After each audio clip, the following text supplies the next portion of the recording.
দর্শক আসসালামু আলাইকুম। নবম জাতীয় পে স্কেল নিয়ে দ্য ডেইলি ক্যাম্পাসের বিশেষ আয়োজনে আপনাদের স্বাগত জানাচ্ছি। নবম জাতীয় পে স্কেলের গুরুত্বপূর্ণ বিষয় নিয়ে আলোচনা করতে আজকে দ্য ডেইলি ক্যাম্পাসের স্টুডিওতে যুক্ত হয়েছেন সরকারি কর্মকর্তা কর্মচারী কল্যাণ সমিতির সভাপতি আব্দুল মালেক ভাই। আব্দুল মালেক ভাই, আপনাকে দ্য ডেইলি ক্যাম্পাসের আলোচনায় স্বাগত জানাচ্ছি। ধন্যবাদ ডেইলি ক্যাম্পাসকে আজকের এই অনুষ্ঠানে আমন্ত্রণ জানানোর জন্য। এবং বরাবরই ডেইলি ক্যাম্পাস সরকারি কর্মচারীদের পে স্কেল বাস্তবায়নের সাথে ছিল এবং থাকবে বলে আমরা প্রত্যাশা করি, সেজন্য কৃতজ্ঞতা স্বীকার করছি। আব্দুল মালেক ভাই, শুরুতেই আপনার কাছে যে বিষয় জানতে চাইবো সেটি হচ্ছে দীর্ঘ আন্দোলন, দীর্ঘ সংগ্রাম শেষে একদম শেষ দিকে হয়তো নবম জাতীয় পে স্কেলটা রয়েছে। সচিব কমিটির যে ছিল সেই সচিব কমিটি সবাই সুপারিশ যেটা ছিল সেখানে স্বাক্ষর করেছেন এবং আমরা যেটি জানতে পেরেছি যে সর্বোচ্চ বেতন 100% পর্যন্ত বৃদ্ধি পাবে। তবে যে পে কমিশন গঠন করা হয়েছিল সেই পে কমিশন তো সুপারিশ করেছিল 140% পর্যন্ত। তাহলে এই যে বিস্তর ফারাক এবং তারপরও সর্বোচ্চ 100% বৃদ্ধি পাবে, সর্বোচ্চ অর্থাৎ আমরা ধরে নিতে পারি 20, 19, 18 কিংবা 16 পর্যন্ত হয়তো তারা রাখবে। এরপরে হয়তো গ্রেড ভেদে হয়তো বেতনটা বৃদ্ধি পাবে। তাহলে পে কমিশনের সুপারিশ তো আসলে বাস্তবায়ন হলো না। কতটা বেতন বৃদ্ধি পেতে পারে, পাশাপাশি এতে আসলে সরকারি কর্মকর্তা কর্মচারীরা লাভবান হবে কিনা সেই বিষয়টি একটু জানতে চাই আপনার কাছে। ধন্যবাদ শিহাব ভাইকে, খুব গুরুত্বপূর্ণ এবং টপ অফ দ্য কোশ্চেন এই সময়ের জন্য।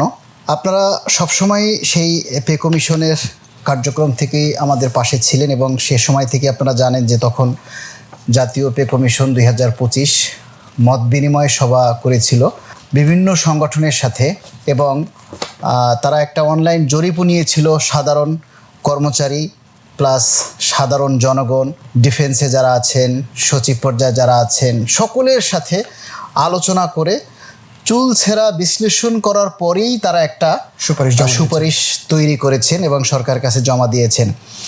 সরকারের এই জাতীয় বেতন কমিশনের কাছে কিন্তু আমরা তখন বারবার শুধু একটা কথাই তুলে ধরেছিলাম যে আমরা এই বিগত 11 বছরে আমরা 2টা পে স্কেল আমরা মিস করেছি।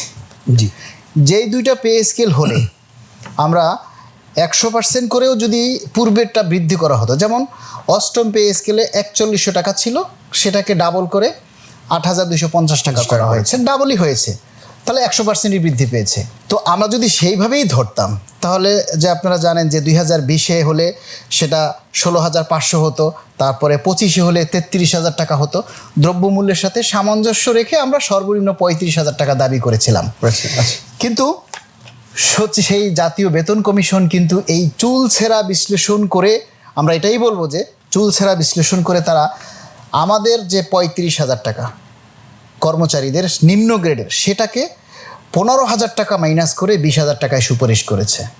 রাইট। অপরদিকে 1:4 অনুপাতে আমরা বলেছিলাম যে সর্বোচ্চ যেটা সেটা যেন 1,40,000-এর মধ্যে থাকে। দেখেন সেই 40কে তারা বাড়াইয়া 1,60,000-এ প্রস্তাব করছে। আর আমাদের কর্মচারীদেরটা 15,000 টাকা কমাইয়া 20,000 টাকা সুপারিশ করেছে। ওকে, আমরা সেটাও কিন্তু মেনে নিয়েছি যে জাতীয় বেতন কমিশন যেটা দিয়েছে আমরা এটাতেই সন্তুষ্ট থাকলাম। এরপরে এই গভর্নমেন্ট আসলো, গভর্নমেন্ট এসে তাদের কার্যক্রম শুরু করলো, সেজন্য আমরা সরকারের কাছে বারবার কৃতজ্ঞতা জানাইছি। এখনও আমরা সরকারের প্রতি কৃতজ্ঞতা জানাই, কেননা সরকার ক্ষমতা গ্রহণ করার 4 মাসের মাথায় প্রথম বাজেটেই এটা ঘোষণা দিয়েছে পে স্কেল বাস্তবায়ন করার। ওনারা চাইলে এই বাজেটে এটা নাও দিতে পারতো।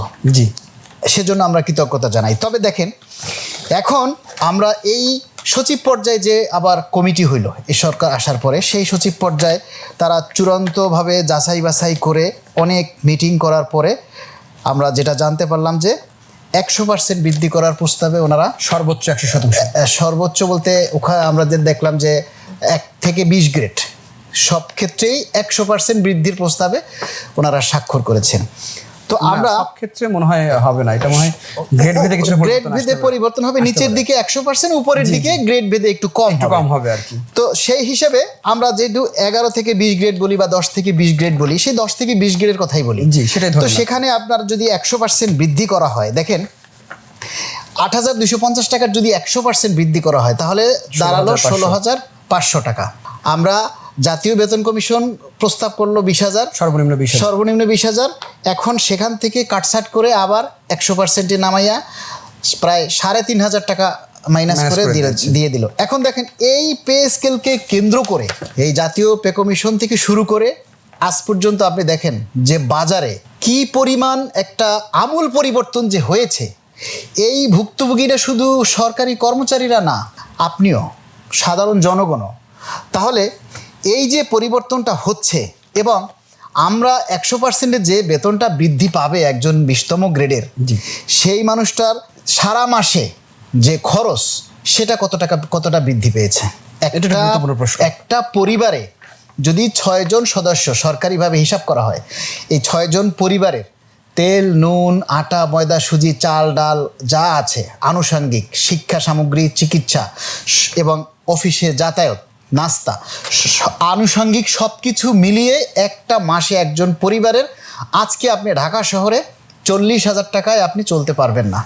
প্রত্যেকটা জিনিস আপনি দেখেন, এই যে 2020 সালে একটা ডিমের দাম কত ছিল আর আজকে একটা ডিমের দাম কত টাকা। তাহলে আপনি সেই 11 বছর পরে এই পে স্কেল দিতে গিয়েও যদি আপনি সেই 100%ই ধরে নিয়ে আসেন, আপনার 140% যেখানে জাতীয় বেতন কমিশন সুপারিশ করেছিল সেটাকে বাদ দিয়ে সেটাকে আপনি কাটছাট করে আবার আপনি সেই 16,500 100%-এ নিয়ে আসলেন, তাহলে কর্মচারীদের যে বেতন বাড়বে, তার চাইতে দ্রব্যমূল্যের দাম অনেক বেশি হয়ে গেছে, অনেক বেশি হয়ে যাবে। যার কারণে কর্মচারীদের মধ্যে যেই অভাব, সে অভাবটাই থেকে যাবে। তারা হচ্ছে অভাবের মধ্যে আগেও ছিল, অভাবের মধ্যে এখন থাকবে। বৈষম্যটা এদেশ থেকে আসলে আর কখনোই যাবার মতো না। আমরা কিন্তু বেতন কমিশনে আরেকটা কথা বলেছিলাম যে একজন কর্মচারী যদি শুধু ভাত, ডাল আর আলুর ভর্তা খায় এক বেলা, 50 টাকার নিচে কি হয় আজকাল? না, 20 টাকা, 50 টাকাই লাগে। আর 50 টাকার নিচে হয় না, মিনিমাম 50 টাকা। আমরা এখন শুধু ডাল, আলুর ভর্তা দিয়ে হোটেলে ভাত খেতে গেলেও 70-80 টাকা বিল হয়ে যায়। তো 50 টাকা হিসেবে যদি একজন মানুষ এক বেলা খায়, 50 টাকা 3 বেলা খাইলে 150 টাকা। সেই একজন মানুষই যদি 30 দিনে শুধু ডাল, আলুর ভর্তা আর ভাত খায় 30 দিনে, তাহলে তার লাগে 4,500 টাকা। এই 6 জনে যদি এই একই খাবার আপনি 30 দিনে খায়, শুধু ডাল, আলু ভর্তা আর ভাত, তাহলে এই 6 জনের এক মাসে 30 দিনে ডাল, আলুর ভর্তা আর ভাত খেতে 27,000 টাকা লাগে। তাহলে সে কি এক মাস পুরো 27 এই খালি ডাল, আলু ভর্তা খাবে? তার আর কোনো ভিটামিন বা প্রোটিন এগুলির প্রয়োজন আছে না? তার অন্য কোনো জিনিসের দরকার আছে না? এরপরে দেখেন তার শিক্ষা, যদি 2 ছেলে মেয়ে স্কুলে পড়াশোনা করে তাদের খরচ, একটা ঘরে যদি বৃদ্ধ বাবা মা থাকে তাদের চিকিৎসা খরচ, তাহলে বাসা ভাড়া আছে, এরপরে আপনার ইউটিলিটি যে বিলগুলি, গ্যাস বিল, কারেন্ট বিল, আনুষঙ্গিক সব কিছু মিলিয়ে আপনি 40,000 টাকায়ও চলতে পারবেন না। তাহলে সেক্ষেত্রে যদি আমাকে সেই 16,000 টাকার মধ্যেই আমাকে সীমাবদ্ধ রাখা হয়, তাহলে কর্মচারীদের যে বলে না যে অভাবে স্বভাব নষ্ট, তা আমরা তো চাইছিলাম যে মানুষের অভাবটা দূর করে দেন, কর্মচারীদের অভাবটা দূর করে দেন, স্বভাবটা 80% কর্মচারীর ভালো হয়ে যাবে। তা আপনি যদি আমাকে অভাবের মধ্যেই রাখেন, তাহলে আমার স্বভাবটা আমি কিভাবে ভালো করব? বুঝতে পেরেছি। আর আমার পেটে যদি ক্ষুধাই থাকে, আমি রাষ্ট্রের সেবাই বা কিভাবে দেব? রাষ্ট্রকে আমার কাছ থেকে পাইতে হলে আমাকে তো সরকার দিতে হবে। কর্মচারী ছাড়া একটা দেশের সরকারি কর্মচারী যারা, তাদের দায়িত্ব হচ্ছে সরকারের ভালো মন্দ দেখা, আর সরকারের দায়িত্ব হচ্ছে সেই কর্মচারীরা তারা ভালো আছে কিনা সেটা দেখা। তো সেই যে কর্মচারীরা রাষ্ট্রকে সচল রাখে, যে কর্মচারীরা রাষ্ট্রের সেবা দিয়ে প্রতিটা সেক্টরে, একেবারে আপনার তৃণমূল থেকে রাস্তা ঝাড়ু দেওয়া থেকে শুরু করে একবারে সচিবালয়ের টপ পর্যন্ত সবই সরকারি প্রজাতন্ত্রের যারা আছে তারাই সরকারকে টিকিয়ে রাখে, সেই কর্মচারীরা ভালো না থাকলে দেশ কিভাবে ভালো থাকবে? ধন্যবাদ আব্দুল মালিক ভাই, চমৎকার আলোচনা, খুব সুন্দর লাগলো, খুব ভালো লাগলো আপনার ব্যাখ্যাটা। এখন যে বিষয়টি জানতে চাই সেটি হচ্ছে উচ্চতর গ্রেডের তো সময় কমিয়ে যে আপনারা প্রস্তাব করেছিলেন সেটা তো আসলে বাতিল হয়ে গেছে। সেক্ষেত্রে টাইম স্কেল পুনর্বহাল না হলে ব্লক পদধারীদের কিভাবে গ্রেড পরিবর্তন হবে, এই বিষয়টা একটু মনে অনেকে জানার আগ্রহ আছে, একটু যদি বলতে। এটাও কিন্তু একটা গুরুত্বপূর্ণ প্রশ্ন। সেটা হচ্ছে, আমরা কিন্তু আগেই বলেছিলাম যে যারা ব্লক পোস্টে চাকরি করে তাদের কিন্তু পদোন্নতি নেই, কেরিয়ার প্ল্যান নাই, যে আমি এক পদ থেকে আরেক পদে যে পদোন্নতিতে যাব, আমার পদের পরবর্তী উচ্চ পদটা তো থাকতে হবে, রাইট। সেটাকে বলে ক্যারিয়ার প্ল্যান। যেমন আমি একজন ফার্মাসিস্ট, আমি যখন চাকরিতে ঢুকি এই পদে, এখন আমাকে যদি একটা পদোন্নতি দেয় তাহলে তো উচ্চতর গ্রেডে দিতে হবে। তো ফার্মাসিস্টের পদের পরবর্তী পদ কি? নাই তো কিছু, সেটা নাই, ক্যারিয়ার প্ল্যান নাই। একজন ড্রাইভার, সে কিন্তু ব্লক পোস্ট, তাকে যদি পদোন্নতি দেওয়া হয় তাহলে তার পরের পদ কি? নেই। তাহলে এগুলি হলো ব্লক পোস্ট, যাদের আর কোনো পদোন্নতির সৃষ্টিই হয়নি। তাহলে সরকার থেকে কিন্তু সবসময় বলে ব্লক পদ বলে কোনো কিছু নাই, এটা জাস্ট মুখের কথা, বাট কাগজ কলমে কিন্তু সেই বিষয়টা নেই। জি। তাহলে আমাদের 2015 সালের পূর্বে 3টা টাইম স্কেল ছিল, একটা সিলেকশন গ্রেড ছিল। জি। একটা সিলেকশন গ্রেড দেওয়া হয় 4 বছর অথবা 5 বছর আপনি যদি সন্তোষজনক চাকরি করেন, তারপরে ব্লক পোস্ট হিসাবে আপনাকে ওইটা উপহার, রাইট, ব্লক পোস্ট হিসাবে আপনাকে একটা গ্রেড প্রদান করে উপরে গ্রেডে তুলে দেয়। এরপরে টাইম স্কেলের ক্ষেত্রে হচ্ছে 3টা টাইম স্কেল ছিল, একটা 8 বছরে, একটা 12 বছরে, আর একটা 15 বছরে। এই 3টা সময়ে 3 বছরের মধ্যে এক থেকে চাকরিতে যোগদানের পর থেকে যদি 8 বছরের মধ্যে কোনো কর্মচারীর পদোন্নতি না হয়, সে সাধারণ কর্মচারী হোক, পুলিশ হোক, র্যাব হোক, যে কোনো শাখার ক্ষেত্রেই হোক, 8 বছরের মধ্যে তার যদি কোনো পদোন্নতি না হয় তাহলে 8 বছর পরে সে প্রথম টাইম স্কেল পেয়ে একটা উচ্চতর গ্রেডে যাবে, মানে একটা গ্রেড পরিবর্তন হবে। আবার 8 বছর থেকে 12 বছর, এই 4 বছরের মধ্যে যদি তারপর আরও কোনো পদোন্নতি না হয় তাহলে সে আরেকটা টাইম স্কেল পেয়ে আরেকটা গ্রেডে যাবে। আচ্ছা। আবার 12 থেকে 15 বছর, 3 বছর ওই সময়টাকে ওখানে কমাইছে। এই 3 বছরের মধ্যেও যদি তার কোনো পদোন্নতি না হয় তাহলে তৃতীয় টাইম স্কেল পেয়ে তার আর কোনো পদোন্নতি নেই। আচ্ছা। যেমন আমি ফার্মাসিস্ট, আমি 4 বছরের মাথায় আমি একটা সিলেকশন গেট পাইছি, 8 বছর পূর্ণ হওয়ার পরে আমি একটা টাইম স্কেল পাইছি, পাওয়ার পরে এই 11তম গ্রেডে ঢুকলাম, এরপরে 9ম গ্রেডে আসছি, 10ম থেকে 9ম গ্রেডে আসছি, এই 9ম গ্রেডে চাকরি করছি আমি 13 বছর। আচ্ছা। এখন 2015 সালের গেজেটে স্পষ্ট করে উল্লেখ করে দিছে টাইম স্কেল অথবা সিলেকশন গেট আপনি দুইটা যে নামেই পেয়ে থাকেন, যদি 2টা টাইম স্কেল পান তাহলে ওকে, আর যদি একটা টাইম স্কেল আর একটা সিলেকশন গেট পেয়ে থাকেন তাহলে ওকে, মানে 2টা পাইলে আপনি জীবনে আর পাবেন না। এটা হচ্ছে একটা অমানবিক নিয়ম।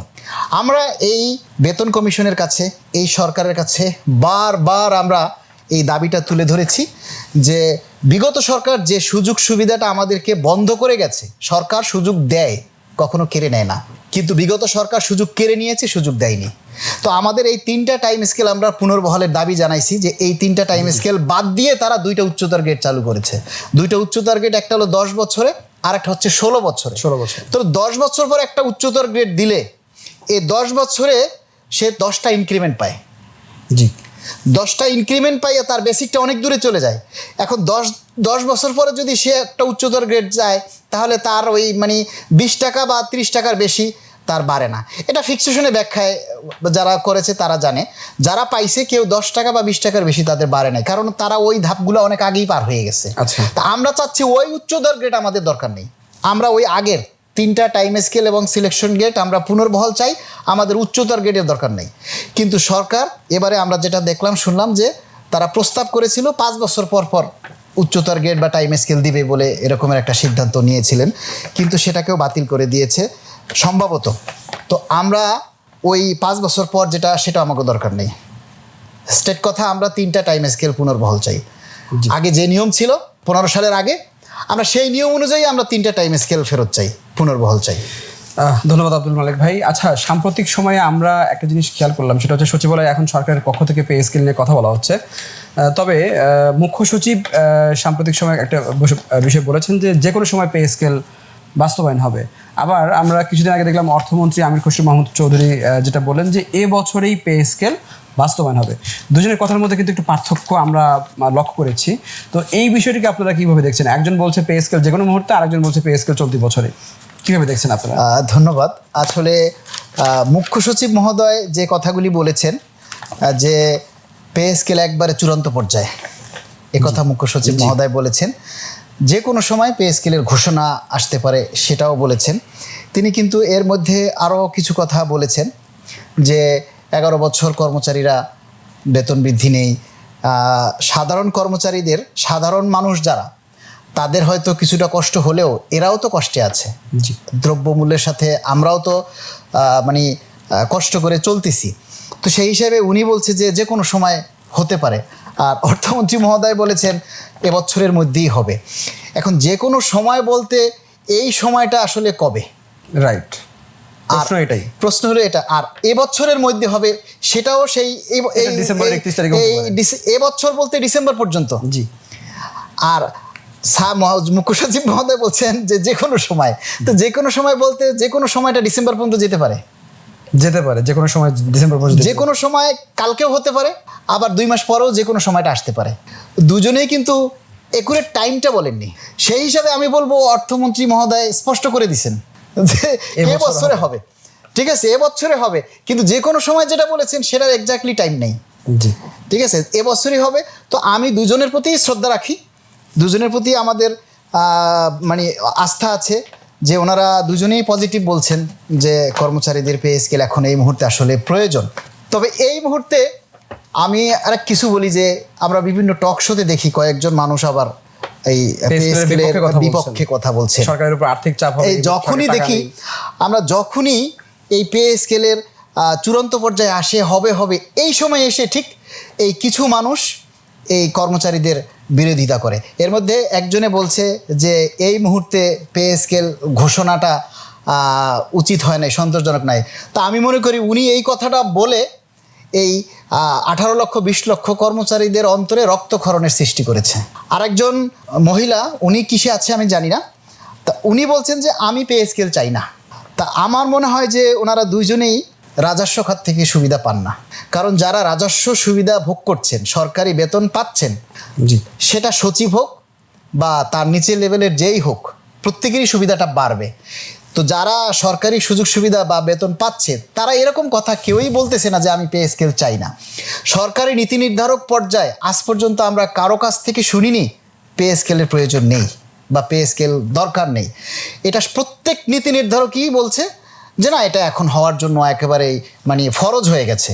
কিন্তু ওনারা যখনই এই কথাটা বলে, আমি বলবো আপনারা হয়তো অনেক উচ্চশিক্ষিত, কেউ কলামিস্ট হতে পারেন, কেউ বিজ্ঞানী হতে পারেন, সাধারণ মানুষ যারা আছেন তাদেরও যেমন অভাব আছে, তেমনি সরকারি চাকরিজীবী যারা আছে তাদেরও কিন্তু অভাব আছে। আপনি দেখেন একজন সরকারি কর্মচারী সে কতটা কষ্ট করে রাষ্ট্রের সেবা দেয়, রোদ বৃষ্টি ঝড় কোনো কিছুই তোয়াক্কা না করে তারা অফিসে আসে, কাজকর্ম করে রাষ্ট্রের সেবা দেয়। তাহলে সেই মানুষটাও তো তার একটু ভালো থাকতে ইচ্ছা করে। 11টা বছরে 22টা ঈদ গেছে। এই ঈদে কোনো সরকারি নিম্ন বেতনভুক্ত কর্মচারীরা কেউ নতুন জামা কাপড় পরতে পারে নাই, কেউ এই কুরবানিতে, কেউ কুরবানি দেওয়া তো দূরের কথা, এক টুকরা গরুর মাংস তারা মুখে দিতে পারে নাই। আজকে বাজারে গেলে আমরা বড় বড় মাছ দেখি, কিন্তু আফসোস লাগে, দেখে চোখে পানি চলে আসে, কেনার সামর্থ্য নাই। হয়তো অল্প কারো সামর্থ্য থাকতে পারে, কিন্তু বেশিরভাগেরই সামর্থ্য নেই। আজকে আমি শুধু সরকারি জব করি বলে যে আমি বলছি সেটা না শিহাব ভাই, সাধারণ একজন মানুষও কিন্তু আজকে বাজারে গিয়ে এটা মানে তারও সেই একই অবস্থা। আমরা যেমন আফসোস করি তারাও আফসোস করে, চলতে পারে না। প্রত্যেকেরই কিন্তু এই অভাবটা কাজ করে। তবে পাবলিক যারা আছে তারা আপনি দেখবেন যে তারা কিন্তু তাদেরটা ঠিকই আদায় করে নিচ্ছে। ওই যে আপনি দেখবেন একজন জুতা সেলাই, রিক্সাওয়ালা, তারপরে আপনার একজন দিনমজুর, ডাক্তার, ব্যবসায়ী, উকিল, প্রত্যেকেই কিন্তু এখনকার যে মূল্য সেটাই নিচ্ছে। কোনো ডাক্তার আপনি পাবেন না যে 15 সালের ভিজিট নিচ্ছে। পে স্কেল হচ্ছে না, কর্মচারীরা অভাবে আছে, কমাই নেই। সাধারণ মানুষ করোনার পর থেকে দেশের অবস্থা খারাপ, আর্থিক অবস্থা ভালো না, কমাইয়ে নেই, তা কিন্তু নিচ্ছে না। বরঞ্চ তারা কিভাবে সাধারণ মানুষ থেকে চুষে নিতে পারে সেই লক্ষ্যে তারা কাজ করছে। তাহলে আমি মনে করি যে সরকারি চাকরিজীবী যারা অনেস্টলি চাকরি করে তাদের বেতনের বাইরে চলার মানে কোনো সুযোগ নেই, কিন্তু সাধারণ মানুষ চাইলে অনেক কিছু করতে পারে। কিন্তু সরকারি কর্মচারীদের একটা বাইন্ডিংস আছে, তারা চাইলেই সব কিছু করতে পারে না। ধন্যবাদ আব্দুল মালিক ভাই আপনাকে। আমরা এখন যে বিষয় জানতে চাই সেটি হচ্ছে, আমরা সবসময় দেখি যে পে স্কেল নিয়ে আসলে কোনো সরকারি স্পষ্টভাবে কিছু বলতে চায় না, সবসময় একটা লুকোচুরি মনোভাব লক্ষ্য করা গেছে। অন্তর্বর্তী সরকারের সময় আমরা দেখেছি তারা স্পষ্টভাবে কখনোই পে কমিশন কিন্তু এই বিষয়ে আনুষ্ঠানিক বিবৃতি দেয়নি, সরকারের পক্ষ থেকে বিবৃতি দেওয়া হয়নি। আপনাদের কি মনে হয় যে বিএনপি সরকারও কি সেই লুকোচুরি করছে? না, আমার সেরকমটা মনে হচ্ছে না। এই ব্যাপারটা আমি একটু আমি যে একটা সংগঠনের সভাপতি হিসেবে আমি সাধারণ কর্মচারী যারা আছে তাদেরকে বলবো যে আপনারা শান্ত থাকুন, আশ্বস্ত থাকুন। কেননা এই সরকার ক্ষমতায় আসার ফেব্রুয়ারিতে 12 তারিখে নির্বাচন হয়েছে। নির্বাচনের পরে শেষের দিকে তারা ক্ষমতা গ্রহণ করছে এবং জুন মাসে বাজেট শুরু হয়েছে। 4 মাস না 5 মাসের মাথায় বাজেট অধিবেশন। সরকার কিন্তু চাইলেই এই বাজেটটা এড়াই যেতে পারতো, একেবারেই নর্মালি এড়াই যেতে পারতো। আমরা এসে কেবল বসছি, আগে দেশের আর্থিক অবস্থা কী আছে আগে বুঝে নেই, তারপরে আমরা আগামী বছরে চেষ্টা করব, বলতে পারতো। কিন্তু সেটা না করে ওনারা কিন্তু একেবারে মহান সংসদে এই পে স্কেল 1 জুলাই থেকে বাজেট বক্তৃতায়, সংসদের নর্মাল আলোচনায় না, বাজেট বক্তৃতায় এই পে স্কেলের ঘোষণা দিয়েছে যে 1 জুলাই থেকে পে স্কেল কার্যকর হবে। তার মানে এটা রেকর্ডেড, এখানে আর কোনো অনিশ্চয়তার সুযোগ নেই। কারণ আমরা জানি বাজেট বক্তৃতায় যে কথাগুলি লেখা থাকে সেই লেখাগুলি উপস্থাপন করার পূর্বে মহামান্য রাষ্ট্রপতি এবং মাননীয় প্রধানমন্ত্রীর অনুমোদন হয়। সেই অনুমোদনের পরেই এটা ঘোষণা করা হয়। তার মানে পে স্কেল ওইখানে অনুমোদন হয়ে গেছে। তো সেই হিসাবে এই সরকার যে ঘোষণা দিয়েছে 1 জুলাই থেকে পে স্কেল বাস্তবায়ন করবে, এখন নীতি নির্ধারক পর্যায়ে যারা আছে, এই যে মুখ্য সচিব বলছেন যে কোনো সময় হতে পারে, তারপরে অর্থমন্ত্রী বলছে এবছরের মধ্যে হবে। আমার দিক থেকে আমার মনে হয় কেউ এক্স্যাক্টলি দিন তারিখ করে বলতে পারে না যে আগামী মাসের গেজেট হবে বা তার পরের মাসে বা আগামী সপ্তাহে গেজেট হবে, এরকম করে তারা আসলে বলতে পারে না। অনেকেই দেখি যে নির্বাচনের আগে আমাদের বিভিন্ন প্রোগ্রামে গলা ফাটিয়ে বক্তব্য দিয়েছেন পে স্কেলের পক্ষে। যখন তারা রাষ্ট্র ক্ষমতায় বসেছেন তখন আর সেইভাবে বলার সুযোগটা থাকে না। কারণ ক্ষমতায় যখন বসে তখন রাষ্ট্রের নিয়ম অনুযায়ী তাদের কথা বলতে হয়, আর যখন সাধারণ মানুষের কাতারে থাকে তখন সাধারণ মানুষের ভাষাই কথা বলতে হয়। তো সেই ক্ষেত্রে আমি মনে করি, আমি এই সরকারের প্রতি আস্থা রাখি, একজন রাষ্ট্রের নাগরিক হিসেবে এই সরকারের প্রতি বিশ্বাস রাখি। সরকার চাইলে ওইখানেই অ্যাভয়েড করতে পারতো, এটার উপরে আর কোনো অনাস্থা রাখার সুযোগ নেই। হ্যাঁ, তবে আমরা সরকারের কাছে দাবি জানাই যে কর্মচারীদের মধ্যে দিন দিন কিন্তু হতাশা বাড়তেছে। তো আমরা মনে করি যে এই বিভিন্ন মিডিয়ায় যে পে স্কেল নিয়ে লেখালেখি করছে, এই এখন হচ্ছে তখন হচ্ছে, এতেও আসলে কর্মচারীদের মধ্যে একটা হতাশার সৃষ্টি হচ্ছে, একটা অনিশ্চয়তার সৃষ্টি হচ্ছে। সকালে এক খবর, বিকালে এক খবর। তো আমরা এটা আসলে যত দ্রুত এই গেজেটটা জারি হবে কর্মচারীদের মধ্যে থেকে এই হতাশাটা আসলে কেটে যাবে। এবং আরেকটা জিনিস, এই পে স্কেলের গেজেট যতদিনে না হবে ততদিন এটাকে লক্ষ্য করে দ্রব্যমূল্য কিন্তু বাড়ার একটা প্রবণতা থেকেই যাচ্ছে। তো সেই হিসাবে যত দ্রুত এটার গেজেট হয়ে যাবে ততই এই দ্রব্যমূল্যের বাড়ার চাপটা কমে যাবে। যা হওয়ার একবারই হয়ে যাবে, বারবার এটা নিয়ে বাড়ার সুযোগ নাই, সাধারণ মানুষ এর থেকে বেঁচে যাবে। বুঝতে পেরেছি, ধন্যবাদ মালিক ভাই। আসলে এই যে একদম শেষ মুহূর্তে আছে পে স্কেলের গেজেট জারি হওয়া, মন্ত্রী পরিষদের বৈঠকে হয়তো এটা উত্থাপন হলেই হয়তো অনুমোদন হওয়ার পর হয়তো গেজেট জারি হয়ে যাবে। তো আসলে একটা টান উত্তেজনা মুহূর্ত আপনাদের জন্য যাচ্ছে, সরকারি কর্মকর্তা কর্মচারীদের জন্য। যে ইভেন আমার ফ্যামিলিতেও যারা আছেন তারা অনেকে সরকারি, তারাও আমাকে ফোন দিয়ে জিজ্ঞেস করেন যে আসলে কি অবস্থা, পে স্কেল কবে। তো এই যে টান একটা উত্তেজনাকর মুহূর্ত যাচ্ছে, এই মুহূর্তটা আসলে সরকারি কর্মকর্তা কর্মচারীরা কিভাবে দেখছে বা কি ভাবছে এই মুহূর্তটাকে নিয়ে? এটা হচ্ছে যে 11 বছর পর্যন্ত একটা অপেক্ষা, যে পে স্কেল আমরা পাবো।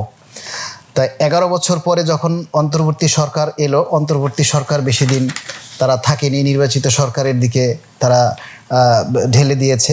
নির্বাচিত সরকার আসার পরে যখন পে স্কেল বাস্তবায়নের ঘোষণা দিয়েছে, ক্রমান্বয়ে আশাটা মানুষের বা যে স্বপ্ন সেটা কিন্তু বেড়েই চলেছে।